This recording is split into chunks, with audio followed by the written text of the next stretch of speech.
नमस्कार, स्वागत है आपका एकलव्य अकादमी टूडला में। आज हम आपके लिए लेके आए हैं भूगोल का चैप्टर नंबर 3, भारत की भूगर्भिक संरचना।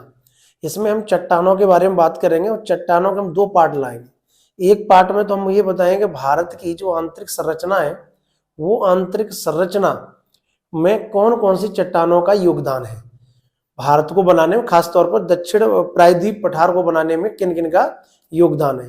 इसके बाद हम दूसरा जो पार्ट लेकर आपके लिए आएंगे, उसमें आग्नेय शैल, अवसादी शैल, रूपांतरित शैल, ये पार्ट लेकर आएंगे। तो चट्टानों के दो पार्ट हम आपको प्रोवाइड कराएंगे, दो पार्ट पढ़ाएंगे चट्टानों के, ठीक है।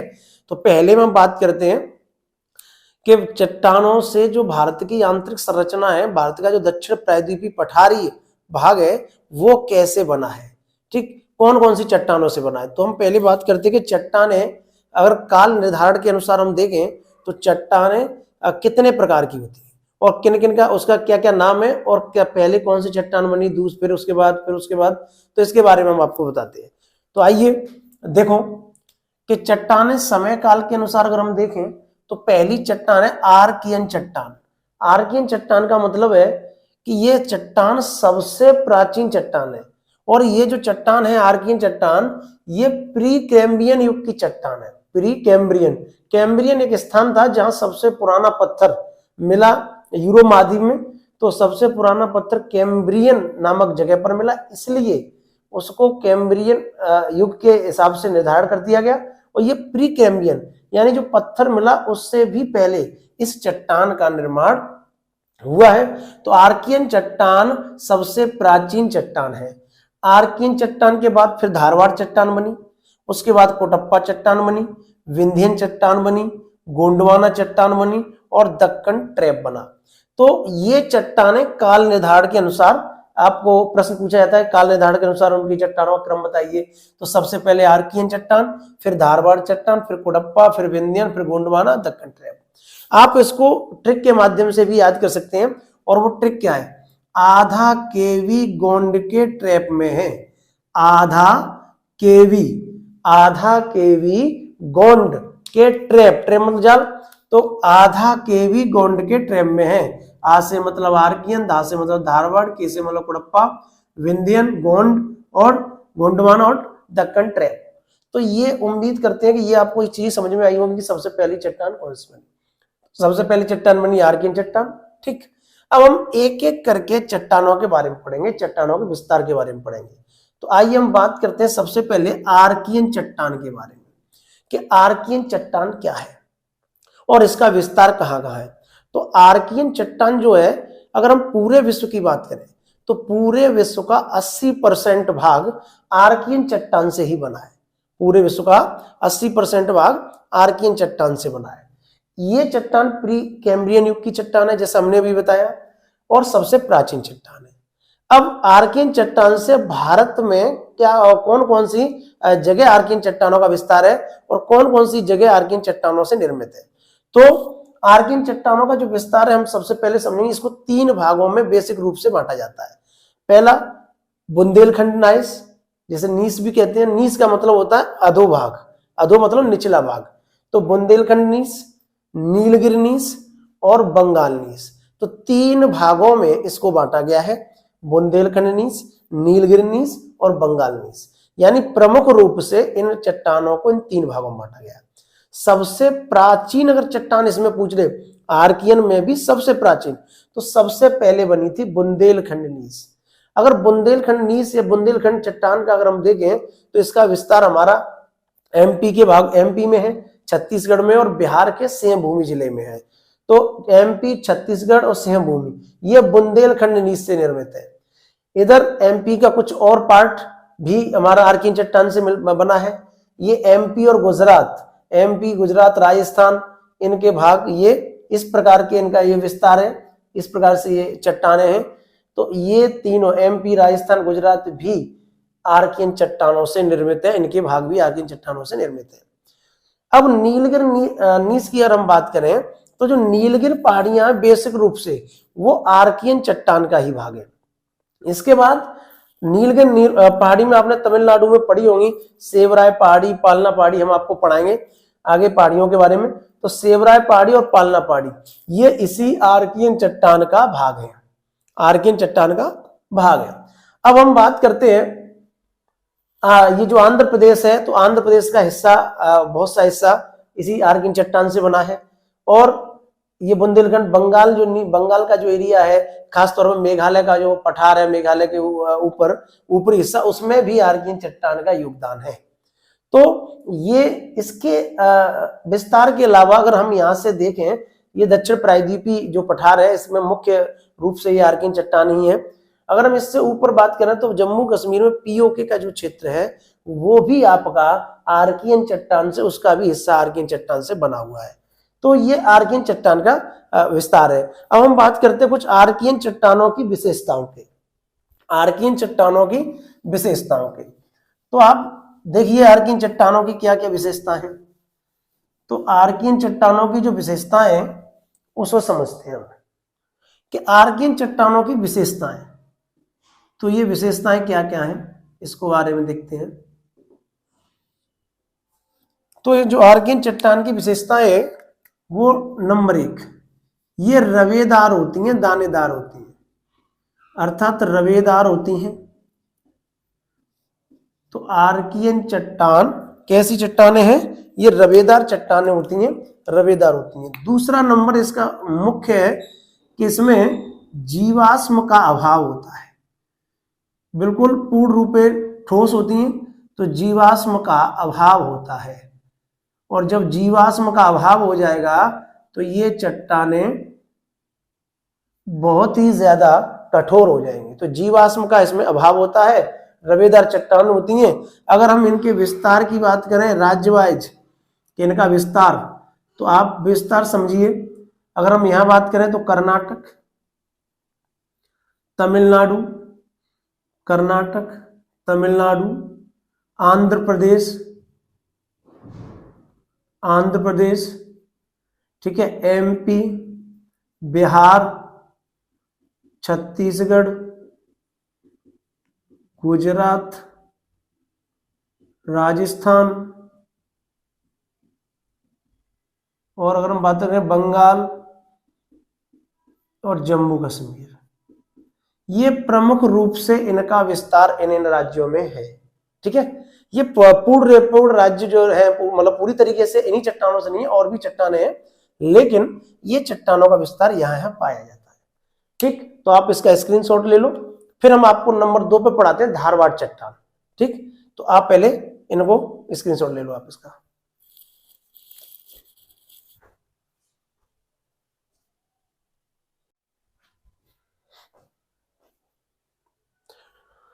अब देखिए आगे, इसमें आगे समझाते हैं आपको धारवाड़ चट्टान। तो पहले समझे धारवाड़ का चट्टान का नाम धारवाड़ क्यों पड़ा। तो धारवाड़ चट्टान का नाम धारवाड़ इसलिए पड़ा क्योंकि इसका जो सबसे बढ़िया एग्जाम्पल अगर धारवाड़ चट्टान का है तो वो शिमोगा जिला है जो कर्नाटक में है। और ये धारवाड़ इसलिए पड़ा क्योंकि इसमें प्राचीन मतलब सबसे पहली जो चट्टान है धारवाड़ के टाइप की जो चट्टान है वो कर्नाटक के धारवाड़ जिले से मिली। तो कर्नाटक के धारवाड़ जिले से चट्टान का नाम धारवाड़ चट्टान पड़ गया। धारवाड़ चट्टान एग्जाम में इसलिए ज्यादा इंपॉर्टेंट है क्योंकि सबसे एक प्रश्न पूछा जाता है, और इसमें जो प्रश्न है वो ये है कि आप ये बताइए कि आर्थिक दृष्टि से सबसे महत्वपूर्ण चट्टान कौन सी है। तो आर्थिक दृष्टि से सबसे महत्वपूर्ण चट्टान धारवाड़ चट्टान है। इसमें जो खनिज पाए जाते हैं सोना, मैग्नीज, लोहा, लोहे के धात्विक और अधात्विक दोनों प्रकार के खनिज पाए जाते हैं। अब्रक है, डोलोमाइट है, ठीक है, क्वार्टरसिस्ट वगैरह, ये सब धारवाड़ से पाए जाते हैं।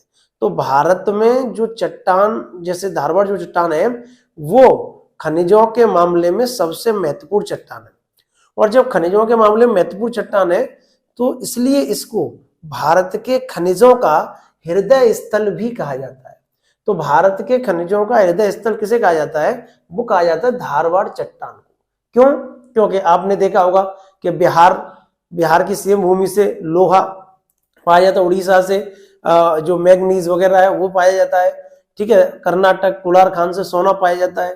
तो ये, और अगर गुजरात, राजस्थान, इनकी बात हम करें तो यहाँ से आपको क्या मिलता है, पत्थर, एमपी से पत्थर, ठीक है। तो ये जो है खनिज वगैरह जो हमें प्राप्त होते हैं वो सबसे ज्यादा धारवाड़ चट्टान से प्राप्त होते हैं। इसलिए आर्थिक दृष्टि से भारत के लिए सबसे महत्वपूर्ण चट्टान है धारवाड़ चट्टान। और ये प्रश्न सीधा सीधा एग्जाम में पूछा जाता है कि आर्थिक दृष्टि से सबसे महत्वपूर्ण चट्टान बताइए, तो ये चट्टान धारवाड़ चट्टान है, ठीक है। नाम क्यों पड़ा, इसको उपनाम क्या है, खनिजों का हृदय स्थल, भारतीय खनिजों का हृदय स्थल इसको कहा जाता है। आर्थिक दृष्टि से ये सबसे इंपोर्टेंट है। अब देखो इसका नामकरण हमने समझाया, इसको धारवाड़ जिले के अलावा बेलारी और शिमोगा, ये दो जिले ऐसे हैं जहां से हमें धारवाड़ क्रम की चट्टानें मिली। तो जन्म स्थली अगर धारवाड़ है तो धारवाड़ के अलावा कर्नाटक का बेलारी और शिमोगा जिला भी इसकी जन्मस्थली माना जाता है। अगर प्रश्न ऐसे पूछ लिया जाए कि धारवाड़ चट्टान का आप बताइए सबसे महत्वपूर्ण एग्जाम्पल कौन सा है, धारवाड़ चट्टान का सबसे महत्वपूर्ण एग्जाम्पल कौन सा है, तो धारवाड़ चट्टान का सबसे महत्वपूर्ण एग्जाम्पल शिमोगा जिला है। शिमोगा जिला से मिला है, सबसे बेहतरीन धारवाड़ चट्टान का एग्जाम्पल है। अब बात करते हैं कि भारत में पहला अध्ययन इसका डीएन वार्डिस ने किया था। तो भारत में पहला अध्ययन किसने किया, डीएन वार्डिस ने। अब हम बात करते हैं कि इसका विस्तार कहां कहां है, धारवाड़ चट्टानों से भारत में कौन कौन से क्षेत्र बने हुए हैं, निर्मित है।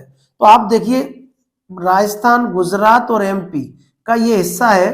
तो राजस्थान, एमपी, गुजरात का ये हिस्सा किससे बना हुआ है, धारवाड़ से बना हुआ है, ठीक। तो राजस्थान, एमपी, गुजरात। इसके बाद ये जो एरिया है ये भी एमपी का, तो एमपी का निचला भाग महाराष्ट्र से ऊपर और एमपी से नीचे, एमपी का निचला भाग ये धारवाड़ चट्टान से बना हुआ है, ठीक है। इसके बाद बात करते हैं इधर जम्मू कश्मीर में भी धारवाड़ चट्टान का विस्तार है, हिमाचल प्रदेश में भी है और उसकी आकृति इस प्रकार से है।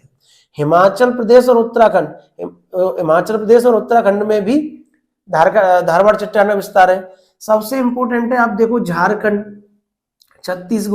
छत्तीसगढ़, उड़ीसा, फिर ये वाला एरिया ये भी उड़ीसा का ही पार्ट है और उड़ीसा के में ये भी धारवाड़ चट्टान से ही बना हुआ है।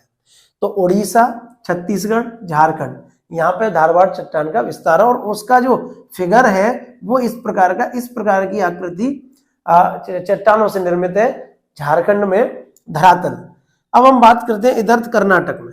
तो कर्नाटक में क्योंकि इसकी जन्मस्थली कर्नाटक है तो ये 1, 2, 3 तीनों ही ये जो चट्टानों का जो आकार है वो तीनों ही चट्टानें धारवाड़ चट्टानें हैं और ये कर्नाटक में पाई जाती है। और धारवाड़ चट्टान की जन्मस्थली भी क्या है, कर्नाटक। तो आपको इस तरीके से आपको समझ में आया होगा दक्षिण भारत में ये कौन कौन से क्षेत्र इससे बने हुए धारवाड़ चट्टान से। अब हम पूर्वोत्तर भारत में बात करें तो असम, अरुणाचल, ये असम जो है ये मेघालय का जो पार्ट है, जो मेघालय है, तो मेघालय के जस्ट ऊपर असम में धारवाड़ चट्टान का विस्तार है, ठीक। तो आप एक बार फिर समझ लो, राजस्थान, गुजरात, मध्य प्रदेश, कर्नाटक, उड़ीसा, छत्तीसगढ़, झारखंड, उत्तराखंड, हिमाचल प्रदेश, जम्मू कश्मीर, असम और अरुणाचल, इन क्षेत्रों में इसका विस्तार है धारवाड़ चट्टानों का। तो ये आपको समझ में आया होगा विस्तार कि कहाँ धारवाड़ चट्टानों से कौन कौन सा क्षेत्र बना हुआ, उड़ीसा, झारखंड, यहाँ पे भी इनका विस्तार है। अब हम बात करते हैं इसी धारवाड़ से संबंधित कुछ श्रेणियां हैं जो इसी चट्टानों को श्रेणियों में बांट दिया गया है और उनको अलग अलग नाम दे दिया गया है। तो हम बात करते हैं सबसे पहले मध्य प्रदेश की। मध्य प्रदेश में रीवा जिला, ठीक है। तो मध्य प्रदेश में जो रीवा जिला है उस रीवा जिला में खास तौर पर इस श्रेणी का मतलब इस चट्टानों का महत्व है और ज्यादा विस्तार है। तो देखो पहले नंबर पे चिल्पी श्रेणी, सकौली श्रेणी, क्लोजेपट श्रेणी। आपसे प्रश्न पूछा जाएगा कि इनमें से कौन सी श्रेणी धारवाड़ चट्टान का हिस्सा है, कौन सी श्रेणी धारवाड़ चट्टान का हिस्सा है, तो आपको ये श्रेणियां पता होनी चाहिए। दूसरा प्रश्न इनसे ये पूछा जाएगा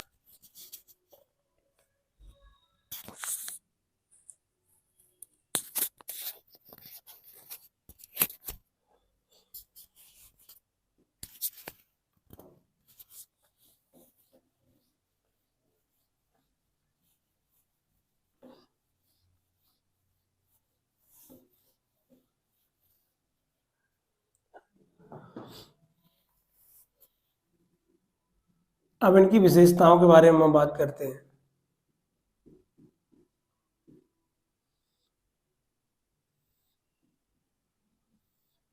विशेषताएं। तो धारवाड़ की पहली विशेषता है कि इसमें भी जीवाश्म का अभाव होता है। इसमें भी किसका अभाव होता है? जीवाश्म का अभाव होता है। इसमें भी जीवाश्म नहीं पाया जाता। दूसरी जो मोस्ट इंपोर्टेंट विशेषता है इसकी, वो है ये परतदार होती है। तो इसका सेकंड विशेषता है कि ये परतदार होती हैं। और आपको भी हमने समझाया था कि इसकी सबसे महत्वपूर्ण विशेषता क्या है कि आर्थिक दृष्टि से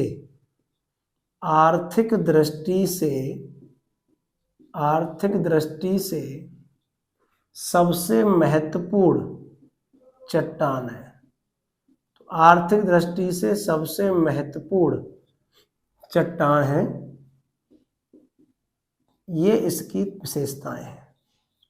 ठीक है, तो आप इसका स्क्रीनशॉट ले लो और नोट कर लो।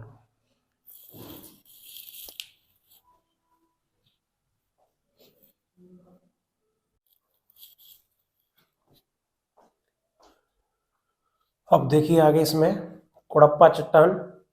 तो कुड़प्पा चट्टान के बारे में अगर हम बात करें तो कुड़प्पा चट्टान का निर्माण जो है, जो धारवाड़ चट्टानों का जो अपरदन हुआ, यानी उनका जो नष्ट हुई, धारवाड़ चट्टानों का जो अपरदन हुआ, जो नष्ट हुई, छीड़ हुई वो, तो उससे कुड़प्पा चट्टानें बनी है। तो कुड़प्पा चट्टानों का निर्माण धारवाड़ के अपरदन से हुआ है। कुड़प्पा का नाम कुड़प्पा इसलिए पड़ा क्योंकि वो आंध्र प्रदेश का कुड़प्पा जिला, तो आंध्र प्रदेश के कुड़प्पा जिले के नाम पर इनका नाम कुड़प्पा चट्टानें पड़ा। इसका जो श्रेणी है, जैसे हमने भी धारवाड़ चट्टानों की श्रेणियां बताई थी, चैंपियन, चंपानेर वगैरह श्रेणी बताई थी, ऐसे इसकी एक प्रमुख श्रेणी है और वो है पापाघनी श्रेणी। ये पापाघनी श्रेणी नाम इसलिए पड़ा क्योंकि आंध्र प्रदेश में एक नदी बहती है, पापाघनी नदी, उसके नाम पर इसका नाम पापाघनी श्रेणी पड़ा। तो ये इसकी प्रमुख श्रेणी है, पापाघनी श्रेणी।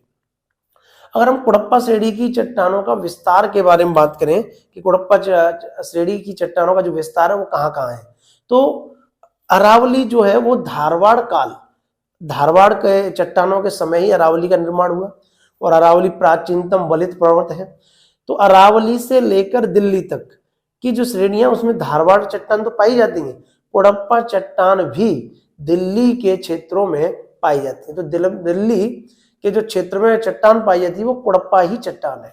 तो आप यहाँ आप लिख सकते हो कि जो दिल्ली है वहां पर कौन सी चट्टान पाई जाती है, तो दिल्ली में कुड़प्पा चट्टानें पाई जाती है। आंतरिक जो है भाग वो कुड़प्पा चट्टानों का है। किसका है? कुड़प्पा चट्टानों का है। अब गुजरात, राजस्थान, यहाँ पे कुड़प्पा चट्टानें हैं।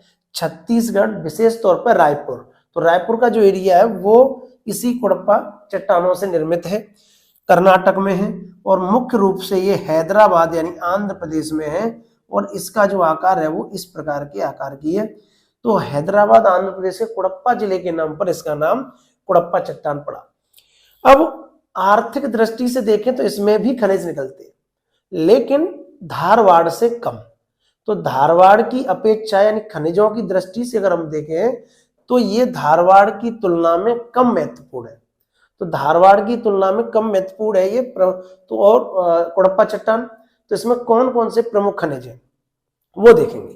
देखो, लोहा, मैग्नीज, ये उसमें भी निकलता है लेकिन इसमें उसकी अपेक्षा कम है। तो लोहा, मैग्नीज, बालू का पत्थर, चूने का पत्थर, सीसा, तांबा, कोबाल्ट, रांगा, ये जो खनिज हैं ये प्रमुख खनिज हैं कुड़प्पा चट्टान के। ठीक, तो आपसे प्रश्न पूछा जाएगा कि सबसे महत्वपूर्ण तो खनिजों के मामले में धारवाड़ होगी, उसके बाद कम महत्वपूर्ण है कुड़प्पा, यानी इससे भी खनिज निकलते हैं और उससे कम। ठीक, नोट, ये हमने आपके लिए एक स्पेशल नोट लिखा है कि कुड़प्पा चट्टानों से ही पूर्वी घाट का निर्माण हुआ है। तो ये मोस्ट इंपोर्टेंट प्रश्न है कि पूर्वी घाट का निर्माण किस प्रकार की चट्टानों से हुआ है, तो वो हुआ है किससे? कुड़प्पा चट्टानों से। अब विशेषताओं की बात करते हैं कि विशेषता, तो इन तीनों में अब तक हमने जो पढ़ाया, इन तीनों में एक विशेषता कॉमन रही है, वो है जीवाश्म का अभाव। जीवाश्म मतलब जो जीवों के अस्थिपंजर हो जाते हैं, यानी जीव जो सड़ गल जाते हैं उन्हें जीवाश्म कहते हैं। तो जीवाश्म नहीं पाए जाते। और आप जानते हो जब जीवाश्म का अभाव होगा तो ये कठोर चट्टानें होंगी। कैसे होंगी? कठोर चट्टानें होंगी। तो ये हमारी कुड़प्पा चट्टान है। तो आप इसका स्क्रीनशॉट ले लो, फिर हम आपको आगे गोंडवाना चट्टान, विंध्यन चट्टान और दक्कन ट्रैप के बारे में समझाते हैं। तो ये आप नोट कर लो।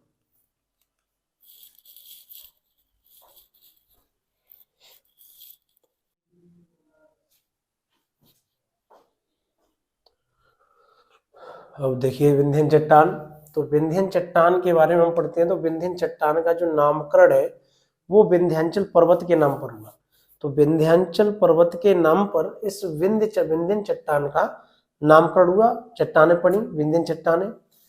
इनका जो विशेषता है, अगर हम इसकी विशेषता की बात करें तो विंध्यन चट्टानें परतदार चट्टानें होती हैं। तो परतदार चट्टानें होती हैं, यानी इनमें परतें होती हैं, ठीक है। और इसका विशेष उदाहरण आपको देखने को मिल जाएगा कि जितनी मुगल कालीन इमारतें हैं उनमें अधिकांशतः इमारतें लाल पत्थर, बलुआ पत्थर से बनी हुई।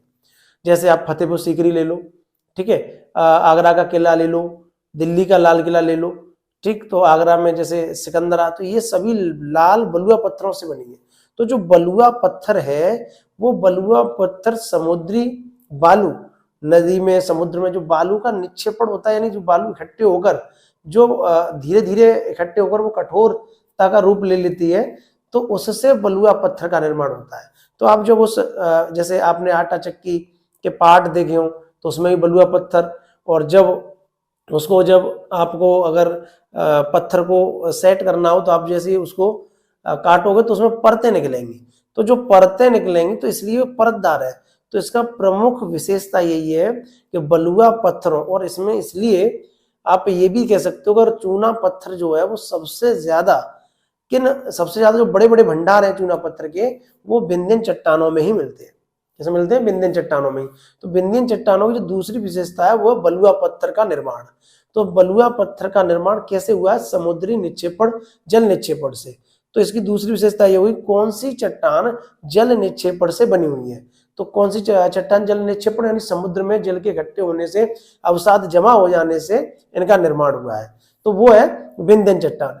अब हम विंध्यन चट्टानों के विस्तार की अगर हम बात करें तो राजस्थान के चित्तौड़गढ़ से बिहार के सासाराम तक ये चट्टानें पाई जाती है। अब इसमें आप इस ड्रॉ जो किया है हमने, इसमें आप देख सकते हो कि ये जो चट्टान है ये विंध्यन चट्टान है। इसके ऊपर गंगा का मैदान है और इसके नीचे दक्कन का पठार है। तो इसलिए दक्कन का पठार और गंगा का मैदान, इनके बीच में जल विभाजक रेखा कहलाती है विंध्यन चट्टान। तो विंध्यन चट्टान जल विभाजक रेखा कहलाती है गंगा के मैदान और दक्कन के पठार के बीच में। तो ये एमपी, सबसे प्रसिद्ध बात यह है कि एमपी में एक जिला है पन्ना जिला, और पन्ना इसलिए प्रसिद्ध है कि वहां से हीरे निकलते रहते हैं, हीरे की उसकी खुदाई होती रहती है। तो हीरों का जो निर्माण उत्पादन है वो पन्ना जिले से होता है। तो हीरे की खान किस चट्टान में पाई जाती है? तो विंध्यन चट्टानों में हीरे की खान पाई जाती है। और इसी हीरे की खान को आप गोलकुंडा खान के नाम से तो जानते ही होंगे, क्योंकि कोहिनूर जो हीरा था वो इसी गोलकुंडा खान से निकला था, कोहिनूर हीरा। और इस कोहिनूर हीरा का एक लंबा इतिहास रहा है, आपने इसको पढ़ा होगा कि कोहिनूर हीरा तो सभी मतलब प्रसिद्ध है, तो सभी लोग जानते हैं। तो गोलकुंडा जो खान है, जो हीरे की खान है, और पन्ना जिले में जो हीरे की खान है वो किन चट्टानों में है? वो विंध्यन चट्टानों में। तो विंध्यन चट्टान से हीरा निकलता है। क्या निकलता है? हीरा निकलता है और बलुआ पत्थर निकलता है। तो ये जो विस्तार है वो आप इसको देख सकते हो। इसके बाद अगर हम बात करें विंध्यन चट्टानों की श्रेणियां, तो पहली श्रेणी भेंडर श्रेणी, जो कि विंध्यन चट्टान के पश्चिमी भाग में है। विंध्यन चट्टान किसमें? पश्चिमी भाग। तो विंध्यन चट्टान का जो पश्चिमी भाग है वो भेंडर श्रेणी है। उसके बाद दूसरी श्रेणी बिजवार श्रेणी है, जो कि छतरपुर तथा पन्ना जिला है। छतरपुर और पन्ना जिला में बिजवार श्रेणी है, ठीक। कैमूर श्रेणी जो विंध्यन चट्टान का हिस्सा है, तो प्रश्न पूछा जाता है कि कैमूर श्रेणी किस चट्टान का हिस्सा है? तो कैमूर श्रेणी विंध्यन चट्टान का हिस्सा है, और इसका जो विस्तार है कैमूर श्रेणी का वो बुंदेलखंड यूपी, झांसी, ललितपुर, ये बुंदेलखंड एरिया है। तो बुंदेलखंड एरिया है वो कैमूर श्रेणी से बना हुआ है।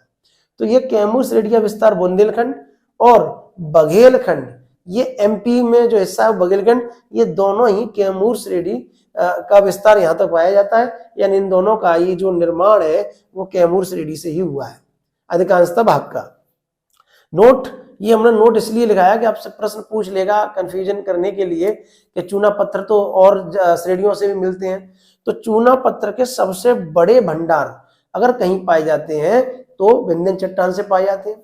आटा चक्की में जो पाट का प्रयोग होता है, पाटों का, वो किस चट्टान से निकलते हैं, वो भी विंध्यन चट्टान से निकलते हैं। ठीक, तो ये आपको समझ में आया होगा, तो आप इसका स्क्रीनशॉट ले लो।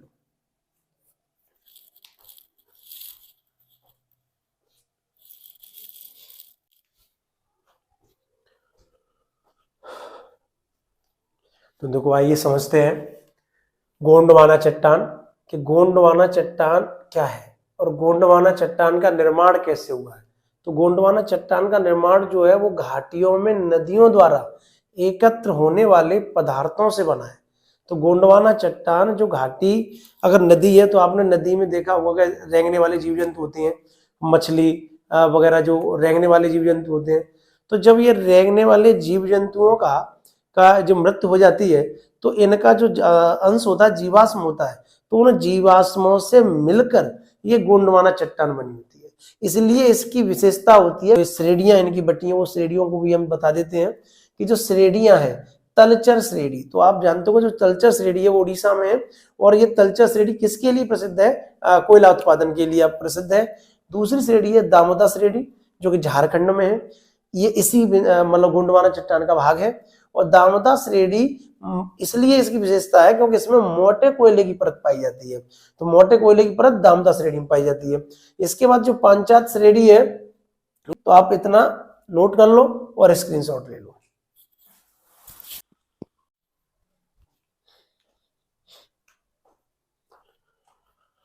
अब देखिए अगला टॉपिक है दक्कन ट्रैप। ठीक है, दक्कन ट्रैप। तो ये दक्कन ट्रैप क्या है, दक्कन ट्रैप का जो भूभाग है वो कैसे बना। तो जब ज्वालामुखी का उद्गार हुआ, ज्वालामुखी फटा और ज्वालामुखी के फटने से जो लावा बना, लावा निकला, तो वो लावा एवं डोलोमाइट का एक जमाव हुआ, इकट्ठे हुए, और जो लावा डोलोमाइट जमाव हुआ तो वो एक बड़े एरिया में फैले, बड़े एरिया में फैले, यहाँ तक इसका जो ऊंचाई है वो कहीं कहीं 3-3 किलोमीटर तक की ऊंचाई है। तो जो ये क्षेत्र बना जो लावा के हमारा ज्वालामुखी के फटने से और लावा के जमाव से एरिया जो बना, वो एरिया दक्कन ट्रैप कहलाता है। और वो एरिया कहाँ कहाँ बना, वो एरिया महाराष्ट्र में बना, एमपी के कुछ हिस्सों में बना, गुजरात में बना। तो ये आप जब एमपी, महाराष्ट्र, गुजरात जाओगे तो आपको समझ में आएगा कि वहां के जो खेत देखोगे, क्षेत्र देखोगे, तो वहां काली मिट्टी के खेत मिलेंगे। और काली मिट्टी के खेत कैसे बने कि जो ये दक्कन ट्रैप जो ये बना, दक्कन का जो एरिया बना, दक्कन का पठार जो बना, वो दक्कन का पठार जब टूटा तो उस टूटने से काली मिट्टी का निर्माण हुआ। और इस काली मिट्टी का जो दूसरा नाम है वो है रेगुर मिट्टी। ये रेगुर मिट्टी को ही काली मिट्टी कहा जाता है। काली मिट्टी की विशेषता यह है कि इसमें कपास का जो प्रोडक्शन है, कपास का जो उत्पादन है वो सबसे ज्यादा होता है। तो कपास के उत्पादन के लिए सबसे महत्वपूर्ण जो मिट्टी है वो काली मिट्टी है। और इसीलिए महाराष्ट्र, एमपी, गुजरात, इन एरियाज में, इन क्षेत्रों में आपको कपास का उत्पादन दिखाई देगा कि ज्यादा से ज्यादा कपास का उत्पादन होता है, क्योंकि काली मिट्टी की जो विशेषता होती है वो पानी को ज्यादा दिनों तक एब्जॉर्ब करती है और ज्यादा दिन पानी उसमें भरा रहता है, दरारें उसमें पड़ जाती हैं। इस वजह से ये जो दक्कन का जो पठार है, दक्कन का जो ट्रैप है, वो किसके लिए प्रसिद्ध है, कपास के उत्पादन के लिए प्रसिद्ध है। और इसका जो एरिया है, जो आपका ये टोटल एरिया है, वो लगभग 5 लाख वर्ग किलोमीटर का एरिया है। इतना बड़ा एरिया में ये दक्कन ट्रैप फैला हुआ है, लगभग 5 लाख वर्ग किलोमीटर ये इसका एरिया है। तो ये दक्कन ट्रैप है। तो हमने आपको चट्टानों का पहला भाग पढ़ाया और उस पहले भाग में हमने जो भूगर्भिक संरचना है भारत की, किन किन चट्टानों से मिलकर भारत का निर्माण हुआ है, तो उनके बारे में हमने बताया। अब हम आपको नेक्स्ट टॉपिक जो हमारा रहेगा वो चट्टानों का ही सेकंड भाग रहेगा, और उन चट्टानों में आग्नेय सेल, अवसादी सेल और रूपांतरित सेल, इनके बारे में हम चर्चा करेंगे। ठीक है, तो तब तक आप इसका स्क्रीनशॉट ले लो। ठीक, धन्यवाद।